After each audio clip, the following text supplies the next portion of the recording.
ادعو إلى سبيل ربك بالحكمة والموعظة الحسنة وجادلهم بالتي هي أحسن. وقال النبي صلى الله عليه وسلم إنما بعثت لأتمم مكارم الأخلاق.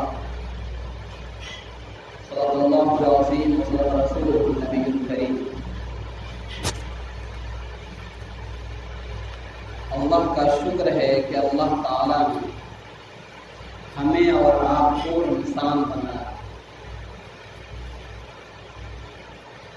اس روئے زمین پر تقریباً 18,000 مخلوقات ہیں جو اکثر ہم سنتے رہتے ہیں. ان 18,000 میں سے ایک مخلوق انسان بھی ہے اور باقی 18,000 مخلوقات یعنی 17,999 مخلوقات جو دنیا میں اللہ نے پیدا کیے ہیں، ان تمام مخلوقات کو اللہ نے انسانوں کی خدمت کے لیے پیدا کیا.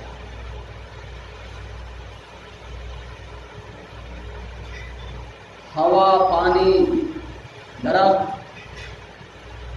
جانور اور ہوائیں، سورج کی گرمی، چاند کی روشنی، غرض دنیا کی تمام مخلوقات ہماری خدمت میں لگی. اللہ نے انسان کو پیدا کیا، اس کا ایک مقصد کیا تھا؟ خود اللہ فرماتے وما خلقت الجن والانس الا لیعبدون کہ ہم نے انسانوں جنات کو پیدا کیا ہے محض اپنی عبادت کے لیے. باقی جتنی مخلوقات ہیں یہ انسانوں کی خدمت میں لگی ہے. اس انسان کی ذمہ داری ہے کہ وہ اپنے پربھو، اپنے مالک، اپنے خدا، اپنے گاڈ اور اپنے ایشور کی پالنہاری کرے، اس کی خدمت کرے، اس کی اطاعت کرے. اس سے پہلے کہ اس طرح بات کو ایک چیز سمجھنے کی ضرورت ہے. لفظ انسان قرآن مقدس میں بہت جگہ آیا. لقد خلقنا الانسان فی احسن تقویم. انسان کا لفظی معنی کیا ہوتا ہے؟ اس لفظی معنی کو ڈکشنری کے حساب سے انسان کے معنی کو اگر انسان سمجھ جائے تو اس کا بیڑا پار ہو جائے. انسان کے معنی ہے انسیت کی. انسیت کہتے ہیں کہ ایک دوسرے کے لیے شفقت اور درد کا محسوس ہونا، ایک دوسرے کے درد کا احساس ہونا. جب انسانوں کے دل میں ایک دوسرے کا درد احساس ہونے لگے گا تو انسان اپنے مالک اور اپنے پیدا کرنے والے کا چہیتا بن جائے گا. پھر اس کے ہاتھ سے کوئی ایسا عمل نہیں ہوگا، کوئی ایسا کام نہیں ہوگا جو کسی انسان کو تکلیف پہنچے. اس کی زبان سے کوئی ایسی بات نہیں نکلے گی جس سے کسی انسان کے دل میں ٹھیس پہنچے. اس کے قدم ادھر نہیں چلیں گے جدھر چلنے سے کسی انسان کو درد پہنچتا. کیونکہ لفظ انسان نے اس کو بتا دیا کہ تمہارے اندر خصوصیت پیدا کی گئی ہے، تمہارے اندر بغیر کسی بھید بھاؤ کے، بغیر کسی مذہب کے تلنا کیے ہوئے تمہارے اندر انسانیت کا درد ہونا چاہیے. ایک شاعر نے بڑے اچھے انداز میں ایک جملہ کہا، ہمدرد بن کے درد نہ بانٹا تو کیا دیے. ہمدرد بن کے درد نہ بانٹا تو کیا چاہیے. کچھ درد دل بھی چاہیے انسان کے لیے. ہمدرد بن کے درد نہ بانٹا تو کیا دیے. کچھ درد دل بھی چاہیے انسان کے لیے. مرنا بھلا ہے اس کا جو اپنے لیے جیے. جو انسان اتنا سیلفش ہو گیا ہے، اتنا خود غرض ہو گیا ہے کہ اس کو اپنے سوا کچھ دکھتا ہی نہیں ہے. اپنی گاڑی، اپنا بنگلہ، اپنا گھر، اپنے بچے صرف یہی دکھتے ہیں. نہ اس کو پڑوسی دکھتا ہے، نہ اس کو کوئی غریب دکھتا ہے، نہ اس کو کوئی بیمار دکھتا ہے، نہ اس کو کوئی پریشان حال دکھتا ہے. کوئی انسان نہیں ہے. شاعر کہتا ہے کہ مرنا بھلا ہے اس کا جو اپنے لیے جیے. جیتا ہے وہ جو مر چکا ہو غیر کے لیے. جیتا ہے وہ جو مر چکا ہو غیر کے لیے. انسان کو اللہ نے پیدا کیا، اس کی بڑی ذمہ داری دی. چنانچہ جتنے